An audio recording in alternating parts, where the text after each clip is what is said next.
Hey, it's the Circle of Hope pastors here.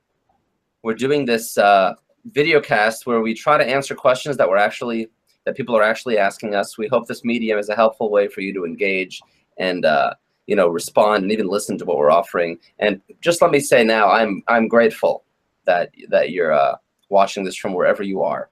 The question this week is how do you keep moving with Jesus in the midst of chaos? Ben, give it a shot. Well, I'm in the midst of chaos right now. I'm on 6th Avenue in New York, and everything's crazy. Everything's happening. Glad to be here with you guys remotely, though. For me, the first thing that popped into my head is this family song that has become a ritual in my household. I sing 1 Peter 5:6 to my children every night. Humble yourself, therefore, under the mighty hand of God, and He will exalt you in due time, casting all your cares, that's the key part, upon Him, for He careth for you, He careth for you. And I really have to just then cast my cares every night on Him, and I make it intentional. This ritual is actually a prayer time for me, singing over my children as they go to sleep. And that rhythm actually does help me, because it reminds me to cast my cares and not just do it myself. Yeah, Ben, that's really good. I think my first instinct is not to cast my cares. It's to try to work harder to fix or manage or even normalize the chaos.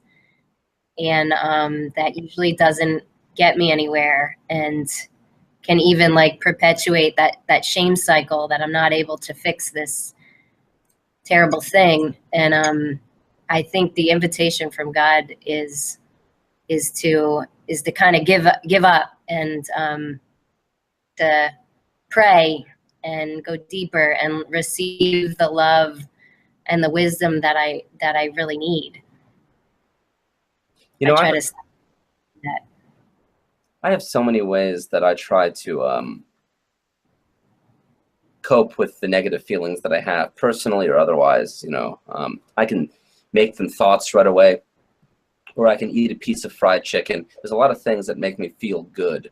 But if I just receive the pain that's around me and the pain that's in me, the difficult circumstance, the inevitable chaos, I can really relate to Jesus, because one thing I'm certain is that Christians are going to suffer. That's one thing I can guarantee you. And Jesus did too, and He's familiar with our pain. So even though we may not feel good all the time, when I'm feeling and empathizing with others too and feeling my own, I know that I'm moving with Jesus. And I like that bond and that connection. Should I ever not feel or stop feeling, something's off. I like where you're all taking this, starting with God when there's chaos, whether that chaos feels like it's internal or it's your friends are making really damaging decisions, or it's a natural disaster or a war zone.